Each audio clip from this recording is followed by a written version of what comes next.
One of the cricket darkest day എന്നറിയപ്പെടുന്നത് 2009 March 3 എൻ്റെ ഓർമ്മയിലുണ്ട്.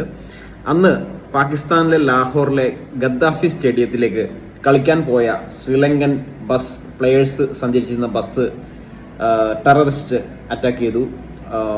ഈ ഒരു അറ്റാക്കിൽ 6 പാകിസ്ഥാനി പോലീസ്, അതുപോലെ 2 സിവിലിയൻസ്, കൂടാതെ ശ്രീലങ്കൻ താരങ്ങളൊക്കെ ജീവൻ കഷ്ടിച്ചാണ് രക്ഷപ്പെട്ടത്. ഒരുപാട് പേർക്ക് പരിക്ക് പറ്റി. അന്ന് ക്യാപ്റ്റനായിരുന്ന മഹേല ജയവർദ്ധനെയായിരുന്നു, കുമാര സംഗർക്കാരെ ഉണ്ടായിരുന്നു, അജന്ത മെൻഡിസ്, പരവീതരണ, ഇവർക്കൊക്കെ അന്ന് ചെറിയ മൈനർ ഇഞ്ചുറീസ് വന്നിരുന്നു. അവര് കഷ്ടിച്ചാണ് കഷ്ടപ്പെട്ടത്. അതിനുശേഷം പാകിസ്ഥാനിൽ ഇന്റർനാഷണൽ മത്സരങ്ങളൊക്കെ കുറച്ച് കൊല്ലങ്ങളിലേക്ക് ഒഴിവാക്കിയിരുന്നു.